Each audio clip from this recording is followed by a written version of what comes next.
Pagpalang umaga po sa inyong lahat, mga minamahal kong kapatid. Magandang umaga po. Nasa ika-6 na araw na po tayo ng ating pagmimisa de Aguinaldo at malaman ko nga po, pumalakpak nga po ang nakaka-6 na madaling araw na. Salamat sa Diyos. At salamat sa Diyos sa isang panibagong buhay, sa pagtitipon po sa atin ngayong umaga para sa patuloy na ating paghahanda sa nalalapit na Kapaskuhan nitong darating na isang linggo para sa atin. Sana po ay nakapakinig kayo ng mabuti sa ating pong mga pagbasa. Lalo't higit po ang ating unang pagbasa na talaga namang napakamakata. Isang pagbasa na tila isang liham o isang pangungusap ng isang taong minamahal para sa kanyang taong nagmamahal sa kanya. Siguro po sa mga umaakyat ng ligaw dito ngayon, kung naghahanap po kayo ng gusto ninyong itula sa mga nililigawan ninyo, pumunta ho kayo sa 2 kabanata ng Awit ng Solomon, verses 8 to 14. Hindi ko na lang alam kung hindi pa kayo sagutin ng mga nililigawan ninyo. Pero po, sa akin nga pong pakiwari na sana ay nakapakinig kayo ng mainam sa ating mga pagbasa. Tila may iisang karanasan itong taong minahal na ito at si Elizabeth sa ating pong mabuting balita. Kung inyo pong napansin at nakita at narinig, ang mga ito ay nasa karanasan ng kanilang pagtatago. Sa bandang dulo po ng ating unang pagbasa, tila sinabi po nung taong minamahal sa kanyang taong nagmamahal sa kanya, ika'y parang kalapati nagkukubli sa batuhan. Halika at ang ganda mo ay nais kong pagmasdan at ng akin ding marinig ang tinig mong ginintuan. Napakaganda po at napakamakatanga ng mga salitang ito na tila nagsasabi, awat na sa iyong pagtatago, lumabas ka na sa iyong kalungkutan dahil narito na ako na isang taong nagmamahal sa iyo ng totoo. Hindi man hayagang sinabi sa ating mabuting balita, pero kung sa ating pong lahat na nakasubaybay sa mga pagbasa nitong mga Misa de Aguinaldo, inyo pong matatandaan 2-3 araw ang nakakalipas matapos ng ipahayag ng anghel kay Zacarias ang kapanganakan ni Juan at matapos na magsilang o mag-conceive si Elizabeth. Si Elizabeth ay 5 buwang lumagi sa tinatawag na lugar na Ein Karem, isang lugar ng pagbabakasyon, a place of respite, a beautiful place where someone can relax. Pero bakit ho ba nagtago si Elizabeth? Dahil nasa harapan siya ng malaking kadustaan. Sabi ko nga po nung nakaraan, sa malaking kahihiyan. Dahil pinag-usapan na siya ng mga tao, na pagmarites na siya ng mga tao, may isang matanda na buntis. Kaya naman ang kanyang pagtago ay siyang tanda na kinakailangan niya ng tinatawag na nating seclusion o isolation para makalayo sa toxicity ng mga tao. Pero, mga kapatid, sa biyaya ng mga pagbasang ito, makikita po natin na ang bawat pagtatago ay nahahantong sa pagtatagpo. Hindi hinayaan ng mga ito, ng mga taong nagmamahal, na manatiling nagtatago ang kanilang mga minamahal. Nakita po natin kung paanong sumusugod ang mga nagmamahal sa mga taong nagtatago.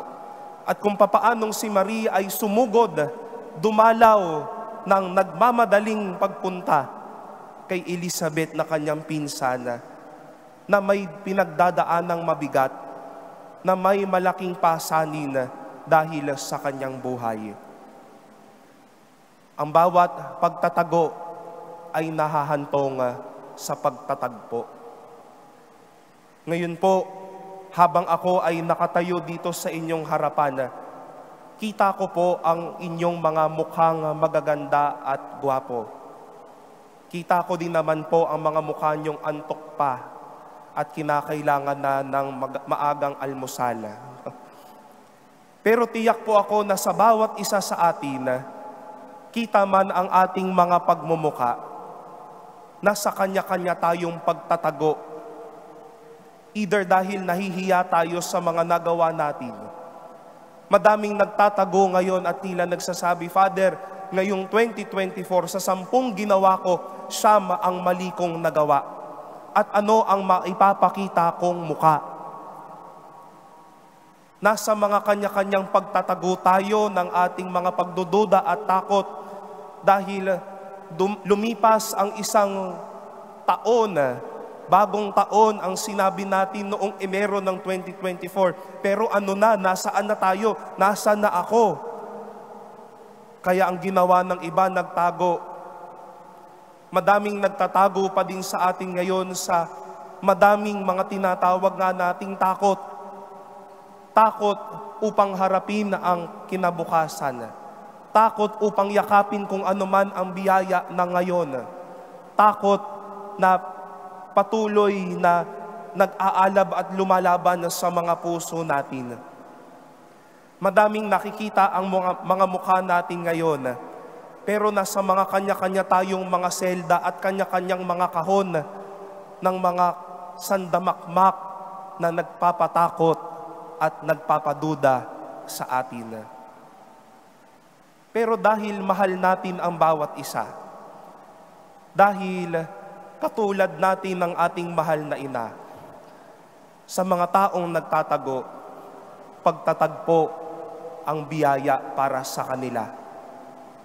They would need someone, they would need a Virgin Mary-like who will run towards them and say to them, enough with the hiding. Tama na sa pagtatago, tama na sa takot, tama na sa duda, tama na sa mga takot natin, at ipakita mo na ang iyong mukha. Ipakita mo na ang ganda ng iyong buhay. Tama na sa masyadong pagtatago dahil nahiya ka na, pinatawad ka na, kaya ipakita mo ang iyong mukha. Ito mang nagdaang taon na ay tila nagpabigat sa iyong kalooban, na tila ayaw mo nang ipakita ang iyong magandang sarili sa susunod na taon, pues hindi ito pagkakataon para magtago muli, pero panahon ito para ipakita ang iyong ganda at ang ganda ng iyong kalooban. Ito po ang mga kinakailangan ng mga taong nagtatago. Hindi yung mga taong mas titindihin pa yung pagkakadena sa kanilang mga kublihan o pagtatago. Hindi po kinakailangan ng mga taong nagtatago ang mga taong siyang magpipilit pa sa kanilang ilagay sila sa malaking kahon at sinasabi na hanggang dito ka lang. Tapos ka na, wala ka namang magandang bukas para sa iyo. Hindi po ayan kinakailangan ng mga taong nagtatago dahil sa takot. Ang kinakailangan po nila, pagtatagpo nating may pagmamalasakit. Pagtatagpo nating kinakailangan nilang marinig, may magandang kinabukasan para sa iyo. May magandang araw na nakahanda para sa iyo. Mga kapatid, sa pangapaanyaya ng ating pagbasa, sa mga taong patuloy na nagtatago dahil sa kanilang kahihiyan, kasalanan, kabigatan ng loob, at anumang nagseselda o nagkukubli sa kanilang mga takot at buhay. Kinakailangan po nila ng inyong mga pagtatagpo. They would need your visitation. A visitation that would remind them, enough with the hiding, there's a beautiful tomorrow. Enough with the hiding, there is God's grace. There's grace to complete and bless you. Enough with the hiding, because I am here to remind you of your beauty, of your goodness, and of God's miracles waiting for you to unfold.